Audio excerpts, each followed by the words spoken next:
principale qui me vient à l'idée, ça a été de préserver les espaces naturels depuis très longtemps. Et maintenant, à l'intérieur de ces espaces naturels, essayer de réveiller le potentiel de sols fertiles pour nourrir la population dans l'optique de la souveraineté alimentaire. On souhaite vraiment que cette nature locale, cette ressource locale, soit aussi une ressource qui aide les habitants. C'est une très grosse préoccupation dans la commune à aller vers plus de souveraineté alimentaire. Voilà, c'est vraiment un domaine très important. On est trop préoccupé par cette histoire de risque de rupture d'approvisionnement.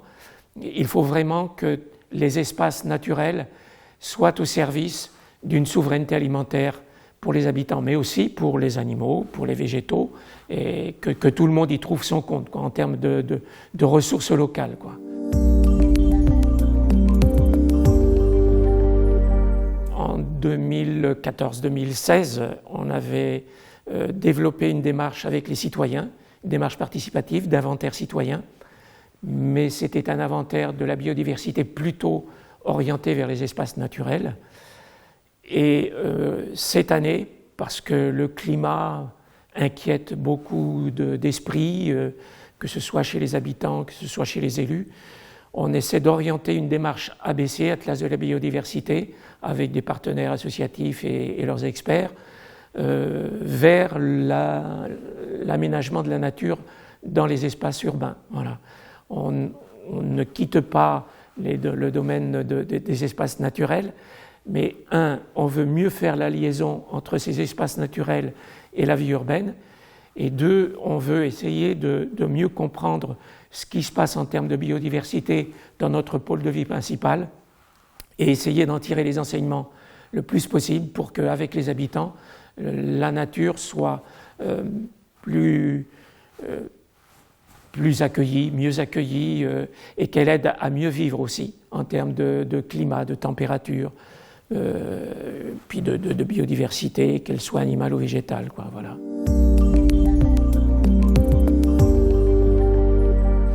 Ce qu'on souhaite aussi, c'est que la souveraineté alimentaire se traduise au plus près des habitants, et puis qu'on aille vers une relocalisation de l'activité agricole. On était à 112 hectares agricoles, on était passé de 40 à 112 hectares. Là, ce qu'on souhaite avec les nouveaux ratios dont nous disposons, c'est de passer à 230 hectares. Comme on a à peu près 500 hectares d'espace naturel, on pense qu'à l'intérieur de ces 500 hectares d'espace naturel, en retravaillant sur l'histoire de la commune avec toutes les cartes qui existent à différentes étapes, on arrivera à identifier des parcelles qui autrefois étaient cultivées et que l'on pourrait cibler comme étant des espaces potentiels pour contribuer à l'alimentation de la population. Et donc ça, il faudra qu'on le traduise dans la cartographie du PLU comme signal important donné aux habitants et puis aussi aux porteurs de projets agricoles. Voilà.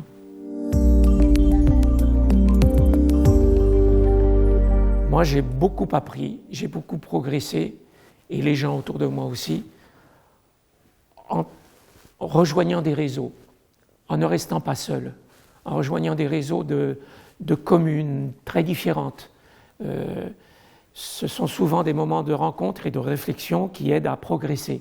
Voilà. On n'a pas toujours le temps, quand on est élu, de se poser et puis de réfléchir. Voilà. Ou même quand ce sont des moments de réflexion, on est toujours un petit peu en action, on est mobilisé par les réactions qui viennent de gauche et de droite, etc. Je crois qu'à un moment donné, d'aller ailleurs, d'aller écouter ce qui se fait ailleurs, c'est très important. Voilà. Donc j'ai fait partie des réseaux Agenda 21.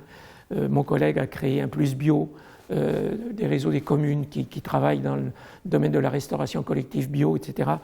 Tous ces réseaux, ils nous aident à ne pas être isolés, surtout quand on est dans une petite commune où ce qu'on est amené à réaliser paraît un peu inattendu, improbable, voué peut-être à disparaître, etc.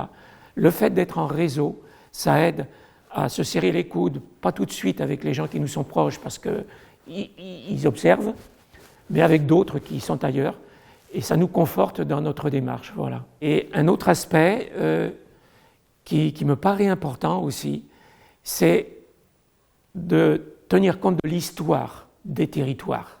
Travailler sur l'histoire des territoires nous apporte beaucoup. Quand on est amené à travailler sur le développement des terres agricoles, on peut se dire on va partir de l'observation. Mais quand dans l'observation on est devant des friches, voire des petits bois, on se dit c'est plus possible. Il faut compléter ce regard-là par un retour sur l'histoire. Et nous, on a travaillé avec des historiens, avec des gens qui ont travaillé sur l'histoire locale, avec une mémoire vive. Les anciens, avec 40, 50 ans, 60 ans en arrière, ont quand même une petite mémoire. En rassemblant tout ça, on arrive à se dire, mais finalement, la friche a gagné. Mais avant, il s'est passé des choses intéressantes. Les gens, ils allaient cultiver à tel endroit, à tel endroit, à tel endroit. En recensant tout ça, en travaillant sur les cartes IGN aussi, géosatellitaires, on arrive à recomposer un dessin du territoire qui nous montre un potentiel qui est endormi. Voilà. Et pour nous, c'est important de réveiller l'histoire, de réveiller le territoire, de manière à ce que les gens ils se reconnectent avec leur propre territoire. Le territoire, il a été bouffé par d'autres modes de comportement avec la voiture, etc. On a délaissé certains espaces pour en occuper d'autres de manière privilégiée, mais ces autres espaces oubliés, comment peuvent-ils refaire partie du quotidien des habitants? Et ça, c'est important.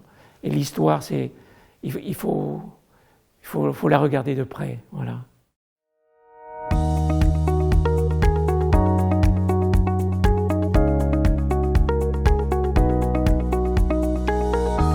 Un des enjeux qui est tout à fait fondamental, c'est la valorisation entre patrimoine architectural, patrimoine culturel, historique et patrimoine végétal. À mon sens, tous ces patrimoines viennent se compléter et le patrimoine végétal vient répondre, faire écho au patrimoine historique en magnifiant les bâtiments pour avoir un langage commun qui soit exprimé entre cet ensemble. Il n'y a pas d'opposition, il y a vraiment une complémentarité qui est envisagée entre le patrimoine culturel et le patrimoine végétal. Les dents creuses, les espaces vacants du territoire sont des capacités absolument exceptionnelles sur lesquelles il faut nous adosser pour pouvoir apporter la nature en ville, la valoriser et la rendre accessible à toutes et à tous. En ce sens, la ville de Lyon travaille sur ses bols, mais aussi sur ses cimetières. Cela peut paraître assez étonnant pour certains qui nous questionnent de temps en temps sur pourquoi mettre de la nature dans les cimetières. Je porte ce message que la nature en ville est un magnifique témoignage pour rendre hommage à ceux qui ont vécu précédemment, qui étaient les vivants. En ce sens, la ville de Lyon va réaménager plusieurs de ces cimetières pour nettement augmenter la présence de nature entre les différents monuments, par des allées qui vont être végétalisées, et travailler également, bien évidemment, avec nos partenaires de la LPO, puisque nous allons passer en refuge de biodiversité la totalité de nos cimetières, la moitié y étant déjà.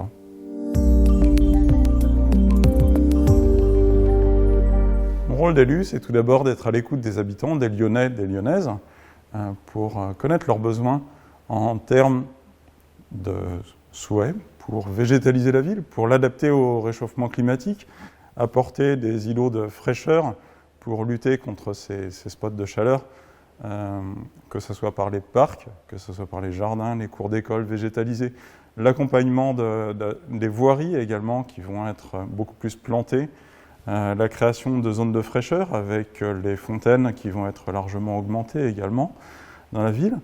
Et puis, au-delà de cette exécution, au-delà de cette écoute, c'est également être redevable en termes d'action publique, c'est-à-dire rendre des comptes auprès des habitants, et non pas juste prendre note de leurs besoins, mais également pouvoir traduire ces besoins et savoir les exprimer, comment ils ont été mis en œuvre. C'est-à-dire que nous allons agir en les écoutant, mais également en stimulant la créativité des habitants pour que ceux-ci deviennent les acteurs de la végétalisation de la ville et non plus uniquement les consulter. Ils vont devenir les acteurs par la participation au projet. Nous allons lancer tout un programme participatif des habitants, des Lyonnaises et des Lyonnais qui seront invités à participer à l'élaboration des projets et voire même à la création de ces projets. Par exemple, je pense à la végétalisation du Vieux-Lyon, où il y a une dynamique très forte qui s'est créée autour d'un collectif d'habitants qui est volontaire pour aller végétaliser le Vieux-Lyon et pour être réellement acteur de la création du végétal dans la ville.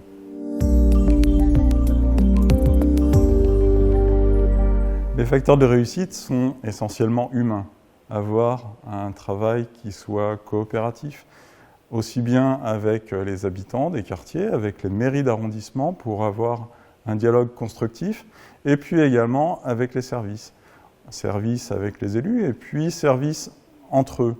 Je porte, comme tout l'exécutif lyonnais, ce message de décloisonnement des services pour rompre ce travail en silo et que chacun puisse se parler, échanger, s'enrichir mutuellement de son regard complémentaire à celui d'un autre ou d'une autre pour faire émerger les projets qui soient les plus diversifiés possibles. Lyon a un riche historique de prise en compte de la biodiversité à travers les trames vertes et bleues qui sont existantes.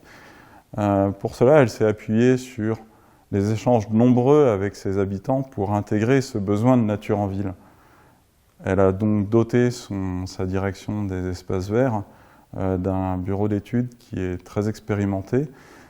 Et j'invite à toute collectivité qui souhaiterait augmenter sa résistance au changement climatique à se doter d'outils similaires de consultation des habitants pour pouvoir avancer ensemble pour que les habitants, avec les services, deviennent les acteurs de la végétalisation de la ville.